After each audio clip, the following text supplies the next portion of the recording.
Hello guys, welcome back to my YouTube channel. അപ്പോൾ ഞാൻ ജർമ്മനിയിലെത്തിയിട്ട് ആദ്യമായിട്ട് ഓൺലൈനിൽ വാങ്ങിച്ചൊരു പർച്ചേസാണ്. കുറച്ച് സ്റ്റേഷനറി ഐറ്റംസ്, ചില്ലറ കുറച്ച് ഐറ്റംസ് ഒക്കെ ആയിട്ട് മേടിച്ചായിരുന്നു. അപ്പോൾ അതൊന്ന് അൺപാക്ക് ചെയ്ത് നോക്കാമെന്ന് കരുതി. അപ്പോൾ എൻ്റെ ഒരു വീഡിയോ എടുത്തേക്കാന്ന് വിചാരിച്ചു. എനിക്കും അറിയില്ല ഇങ്ങനെയാണ് പാക്കേജ് ചെയ്യുന്നത്. ടെമോന്നാണ് ഞാൻ ഓർഡർ ചെയ്തിട്ടുള്ളത്.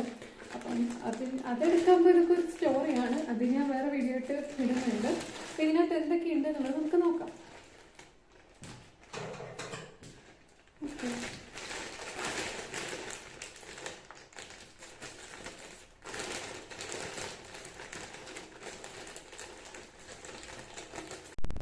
അത്യാവശ്യം നല്ല ക്വാളിറ്റി പാക്കിംഗ് ഒക്കെ തന്നെയാണ്. ഇത്രയും ദിവസമായിട്ടും വലിയ കേടുപാടുകളൊന്നുമില്ല. ആക്ച്വലി ഞാനിത് അറൗണ്ട് ഒരു 17th ഓർഡർ ചെയ്തതായിരുന്നു. ബട്ട് ഇത്രയും ദിവസം എടുത്തിട്ടാണ് എനിക്ക് കയ്യിൽ കിട്ടുന്നത്. എന്തായാലും നമുക്ക് നോക്കാം എല്ലാ ഐറ്റവും ഉണ്ടോ, ഓർഡർ ചെയ്ത എല്ലാ ഐറ്റവും ഉണ്ടോ എന്നുള്ളത് നോക്കാം.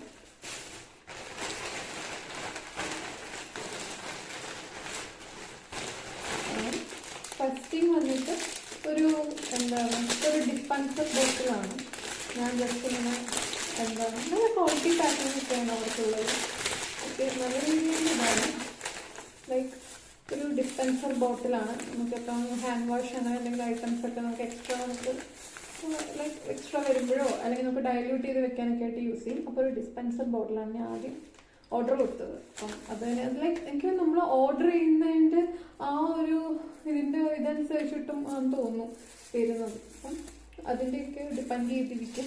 ബിക്കോസ് പാക്കിംഗ് ആണെങ്കിൽ പോലും ആ ഒരു ഓർഡറിലാണ് അവർ ചെയ്തിരിക്കുന്നത്. നമ്മൾ ചെയ്തിട്ടുള്ള ഓർഡറിൻ്റെ ആ ഒരു സീക്വൻസ് വൈസ് ആണ് അവർ ഇതിനകത്ത് അറേഞ്ച്മെൻറ്റ്സും വരുത്തിയിട്ടുള്ളത്. ആ കാര്യത്തിലൊക്കെ പെർഫെക്റ്റ് ആണ്.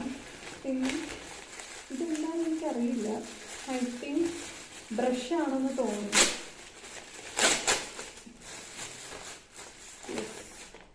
ഒരു ബ്രഷാണ്. ഞാൻ വാഷ് ബേസിനൊക്കെ കഴുകാൻ വേണ്ടിയിട്ട് ഒരു ബ്രഷ് മേടിച്ചിട്ടുണ്ടായിരുന്നു. അപ്പോൾ ഒരു ബ്രഷ് ഉണ്ട്. പിന്നെ വന്നിട്ട്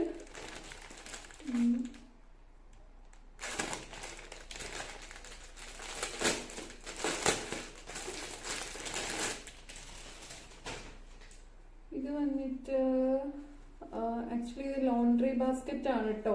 ലോണ്ട്രി ബാസ്ക്കറ്റ് ഇങ്ങനെ സ്റ്റഫ് ചെയ്തിട്ടാണ് വന്നിട്ടുള്ളത്. എനിക്ക് ആദ്യം കണ്ടപ്പോൾ മനസ്സിലായില്ല. അതിന് ആലോചിച്ചത് ഞാൻ ഓർഡർ ചെയ്ത ഐറ്റം അല്ലല്ലോ എന്ന് ഞാൻ വിചാരിച്ചു. പക്ഷെ പിന്നെ മനസ്സിലായി ലോണ്ട്രി ബാസ്ക്കറ്റ് ഒരു ലോണ്ട്രി ബാസ്ക്കറ്റ് ഉണ്ട്. അപ്പം അത്യാവശ്യം കുഴപ്പമില്ല. സാധാ ഒരു എമൗണ്ടിന് വെർത്താണ്, കുഴപ്പമില്ല. നമുക്ക് എന്തായാലും യൂസ്ഡ് ക്ലോത്ത്സ് ഇടാൻ വേണ്ടിയിട്ടാണല്ലോ, അതുകൊണ്ട് ഇത് മതി എന്ന് തോന്നി. അപ്പം അങ്ങനെ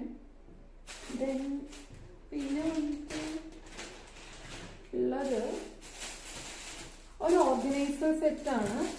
ക്ലോത്തിൻ്റെ തന്നെ ഓർഗനൈസറാണ്. എനിക്ക് ജസ്റ്റ് നമുക്ക് കബോർഡ്സിലൊക്കെ വെക്കാൻ വേണ്ടിയിട്ട്, അതായത് ഇപ്പം വിൻ്റർ ആണ് ഇപ്പോൾ ഇവിടെ. അപ്പോൾ അതുകൊണ്ട് തന്നെ ഹ്യൂമിഡിറ്റി കുറച്ച് കൂടുതലാണ്. അപ്പോൾ നമുക്ക് ഈ വാർഡ്രോബിലൊക്കെ നമ്മൾ ഡ്രസ്സസ് വെക്കുന്ന സമയത്ത് ഡയറക്റ്റ് വെച്ചാൽ നന്നായിട്ട് ഈർപ്പം പിടിക്കും. പിന്നെ ഫംഗസ് ഒക്കെ വരും. അപ്പോൾ അതുകൊണ്ട് ഈ പൊടിയായിട്ട് ഇങ്ങനെ വരാൻ ചാൻസ് ഉണ്ട്. അപ്പോൾ അതുകൊണ്ട് ഞാൻ ജസ്റ്റ് ഇങ്ങനെ ഓർഗനൈസർ പോലെ ഇങ്ങനെ വാങ്ങിച്ചതാണ്. അതായത് ക്ലോത്ത് ഓർഗനൈസറാണ്. അതാവുമ്പം എനിക്ക് ഇതിലിങ്ങനെ വെച്ച് സെറ്റ് ചെയ്യാൻ പറ്റും. ഇതിനകത്ത് അത്യാവശ്യം നല്ല വലിയ വലിപ്പമുള്ളത് തന്നെയാണ്.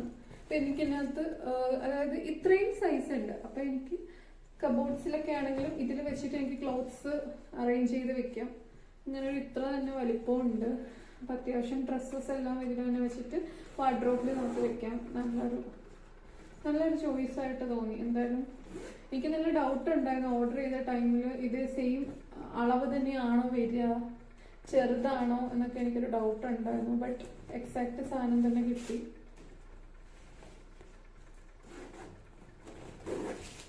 പിന്നെ കുറച്ച് നെഗറ്റീവ് ഞാൻ പറയുന്നില്ല. പിന്നെ ഒരു സ്റ്റിഫ്നെസ് അല്ലാന്ന് ഒരു പ്രശ്നമുണ്ട്. അത് ബിക്കോസ് ഈ ക്ലോത്ത് ഓർഗനൈസർ ആകുമ്പോൾ അതിൻ്റെ ഒരു പ്രശ്നം വരും. അതിൻ്റെ ഡ്രസ്സസ് ഒക്കെ വെച്ച് കഴിയുമ്പോൾ ഓക്കെ ആയിക്കോളും. ഇങ്ങനെയാണ്, ഇത്രയും സൈസ് ഉണ്ട്. അതൊരെണ്ണം. പിന്നെ നമുക്ക് എങ്ങനെയാണെങ്കിൽ നമുക്ക് കംപ്രസ് ചെയ്ത് വെക്കാം കേട്ടോ. നമുക്ക് നമ്മുടെ ഡ്രസ്സിൻ്റെ ആ ഒരു സൈസ് അനുസരിച്ച് അത് കംപ്രസ് ആക്കാൻ പറ്റും. അത് കുഴപ്പമില്ല. ഇത് പിന്നെ അടുത്തൊരു സെറ്റാണ്.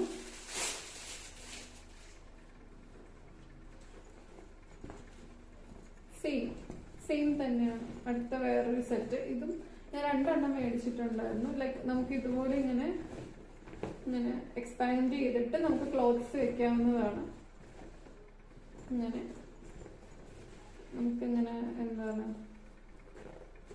സിപ്പ് ചെയ്ത് നമുക്ക് വെക്കാം. ഏറ്റവും വലിയ അഡ്വാൻറ്റേജ് എന്താണെന്ന് വെച്ചാൽ ഇത് നമുക്ക് ക്ലോസ് ചെയ്യാൻ പറ്റും, ഓപ്പൺ ആയിട്ട് വെക്കണ്ട. അപ്പം വേറെ എന്താണ് അങ്ങനെ ചെറിയ പ്രാണികളോ അങ്ങനെയൊന്നും കയറുകയില്ല. അങ്ങനത്തെ ബെനിഫിറ്റ്സ് ഉണ്ട്.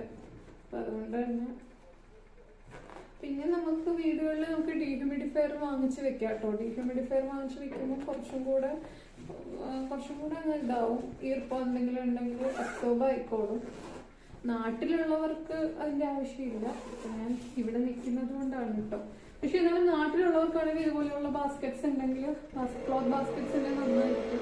ഡ്രസ്സസ് നമുക്കൊന്ന് ഓർഗനൈസ് ചെയ്ത് വെക്കാം.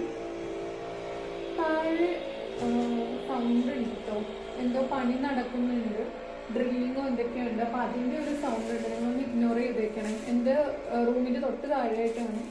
അപ്പൊ അതിന്റെ ഒരു ബുദ്ധിമുട്ടുണ്ട്. പിന്നെ ലാസ്റ്റ് വന്നിട്ട് ഒരു ബാഗാണ് കേട്ടോ, സൈഡ് ബാഗാണ്.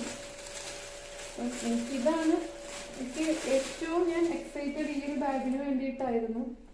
എനിക്കിത് ഭയങ്കര ഇഷ്ടമാണ് ഈ ഒരു ടൈപ്പ് ബാഗ്. നാട്ടിൽ നിന്ന് വാങ്ങിക്കണമെന്ന് വിചാരിച്ചാണ്. പിന്നെ അത് എന്നോട് ടൈം കിട്ടിയില്ല. സോ വിചാരിച്ചു മേടിക്കാം എന്നുള്ളത്. ഇത് നമുക്കിങ്ങനെ അറേഞ്ച് ചെയ്ത് വെക്കാം കേട്ടോ. എന്താണ് നമുക്കിവിടെ ഇത് എക്സ്റ്റെൻഡ് ചെയ്യാനുള്ള ഓപ്ഷൻ ഉണ്ട്, എക്സ്റ്റെൻഡർ ഉണ്ട്. അപ്പൊ നമുക്ക് എക്സ്റ്റെൻഡ് ചെയ്ത് കൊടുക്കാം.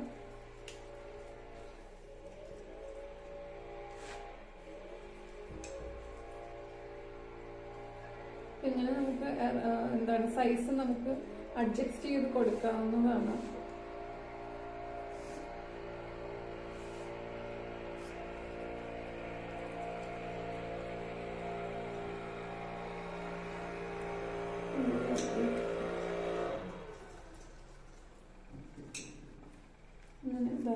ഇപ്പൊ ഒരു പെർഫെക്റ്റ് ഫിറ്റ് ആയിട്ടുണ്ട്. സോ ഇത്രയും ഐറ്റംസ് ആണ് ഞാൻ വാങ്ങി കൂട്ടിയിട്ടുള്ളത്. അപ്പൊ എന്തായാലും ഇന്നത്തെ എൻ്റെ ഈ ഒരു അൺപാക്കിംഗ് വീഡിയോ ഇവിടെ തീരുവാണ്. അപ്പൊ എല്ലാവർക്കും ഇഷ്ടമായെന്ന് വിചാരിക്കുന്നു. ഇനി പിന്നെ ഇത് യൂസ് ചെയ്തിട്ട് എൻ്റെ അപ്ഡേറ്റ്സ് കാര്യങ്ങളും എല്ലാം ഞാൻ പിന്നീട് പറയുന്നതായിരിക്കും. റിവ്യൂ പോലെയൊക്കെ എങ്ങനെയുണ്ട്, യൂസ്ഫുൾ ആണോ അതോ പണിപാളിയോ എന്നൊക്കെ ഉള്ളത്. എന്തായാലും അറ്റ് പ്രസന്റ് ഇത് ഓപ്പൺ ചെയ്തപ്പോൾ എനിക്ക് ഇഷ്ടമായി. ഞാൻ ഉദ്ദേശിച്ച സാധനങ്ങളെല്ലാം തന്നെ വന്നു. നൈസ്, എനിക്ക് എന്തായാലും ഇഷ്ടപ്പെട്ടു. അപ്പം എനിവേ അടുത്ത വീഡിയോ കാണുന്നവരേക്കും ടാറ്റാ ബൈ.